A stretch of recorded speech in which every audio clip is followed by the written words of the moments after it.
Hello and welcome to this video tutorial brought to you by DevTar. This video tutorial will be about this lovely little light aura effect that's going on here, and I'll be showing you how to do this step by step. Should take about 10 minutes, maybe a little bit less. Very easy to make. It's just some transforming and painting. Right, okay, let's get started. Create a new file by going to File and New. Suggest a 1400 by 800 pixels document and filling the background with a darkish grey. If you want the exact grey that I've got here, the hex code is 3F, 3F, 3F. So that's the sort of thing you want, and just fill this in by pressing Control backspace. And now we want to create a sort of like vignette effect here. So if we go to Filter, go to Lens Correction, bring up the Lens Correction window here, and head over to Custom tab here. You can leave all these exactly the same until you get down to this vignette part here. Now we want to whack the amount up to about 50-ish. Go for 60 actually. Take the midpoint down just a tone, probably about plus 34, and hit OK. Now sort that out. Now we want a new layer. Head over to the gradient tool and click on the gradient, and now by default you should normally have this gradient selected, so what we want is a gradient that's sort of like got a huge variation of colours. So instead of having to add all the points ourselves, if we go to noise underneath the gradient type option, we can now generate a rough sort of gradient.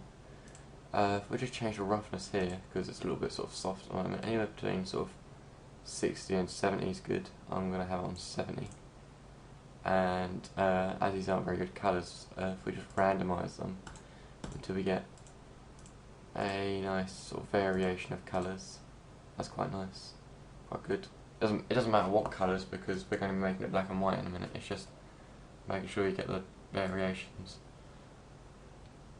So if you hold down Shift and click and drag all the way down your document, so it fills your document, and hit Control T and drag the top wing in about halfway down the document, right click, hit perspective, and grab hold this sort of mid cursor point here, drag this all the way up onto that point there, and this one all the way down onto here, and go onto warp and pull these sort of down and in a little bit. Just zoom out so I can see all of them.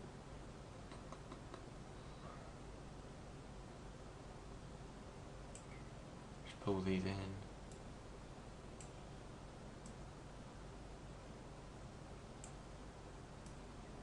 Pull this round.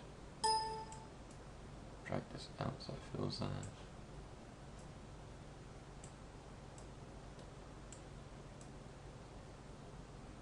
Wow, this is coming out quite bad. I'm not very good at using the warp tool. I'll have to spend a lot of time with this.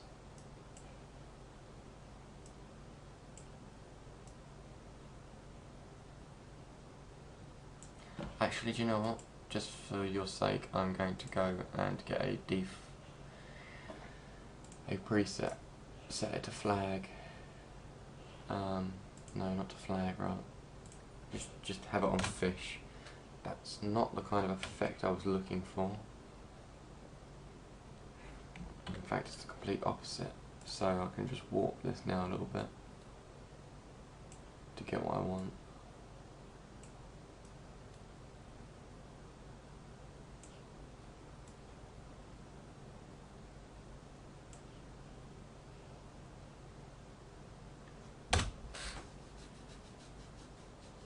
Yeah, I think that would do. What you really want is to play around with it so you can get something like that.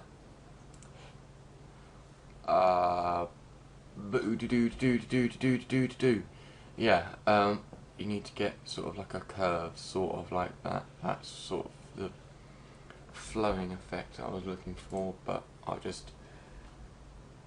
that took me a long time, so I won't bore you with the details.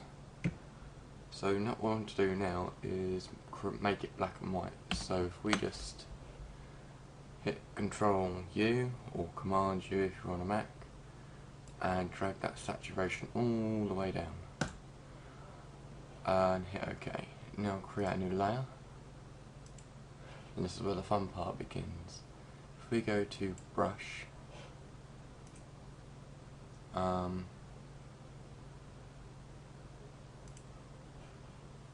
whoops.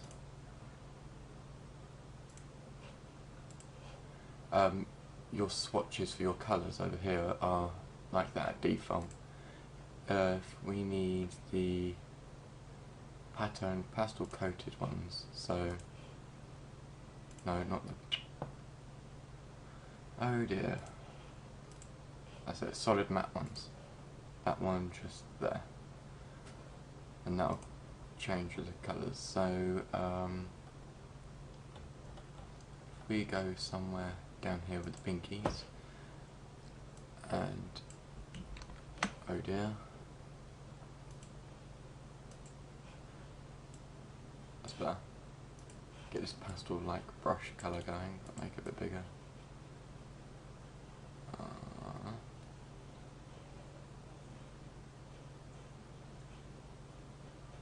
You can be a bit rough if you want. It's good fun that way. Gives you a little bit of a different effect.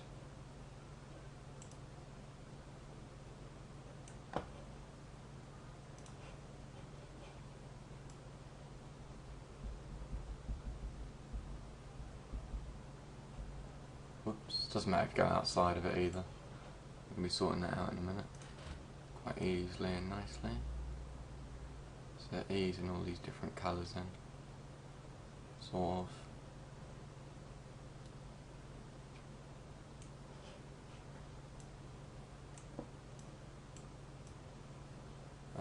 Getting that there, maybe one last sort of lighter colour. That colour again, sort of just there. Into that lighter colour, just there. Right, now the whole thing's selected. If you just go to Filter and go to Blur, Gaussian, whoops, Blur, Gaussian Blur, and you make it 100. Actually 100 is a little bit too much for this. I think about 95.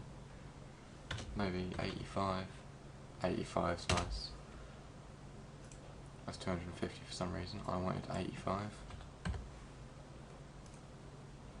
And then right click, create, click on create clipping mask.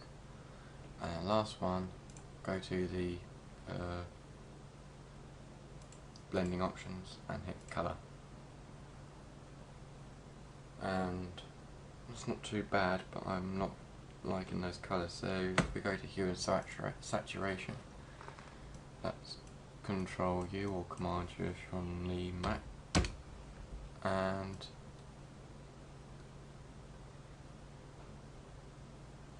personally I don't think I had enough variation of colours.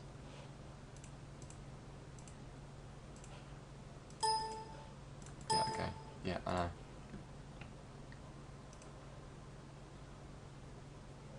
No, I didn't, did I?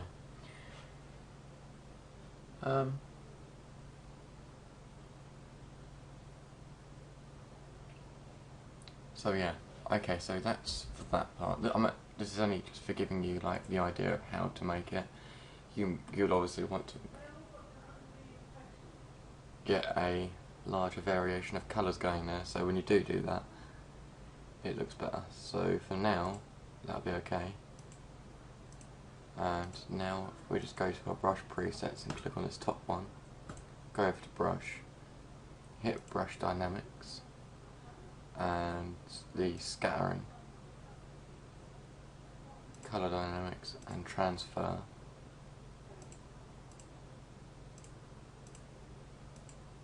And select our foreground color to white and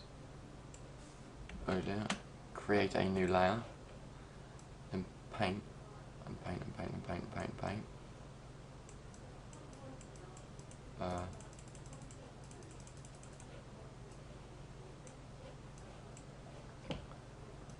And now double click on that layer.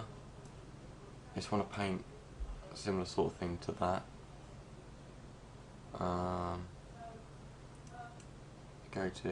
Don't go to bevel and emboss, I don't know why I clicked on that. Colour overlay. Click on colour overlay and select a white to start off with, then go into green and get sort of a greeny colour white. Go to outer glow, add an outer glow to it. A little bit transparent with a very high range and a size of about 2. Click on the glow colour and bring it into sort of like a bit of a darker green, and you get that vivid sort of effect that looks quite nice. Not as good as my other one, but as I was saying, my other one taking me a lot longer. And yeah, so hopefully you should get the general idea of that. If that is a little bit awful to sort of carry on or follow this tutorial, let me know and I'll redo it. I do get the feeling this could be a little bit difficult to follow on, but hopefully it's okay. So don't forget to rate, comment and subscribe, and thank you very much.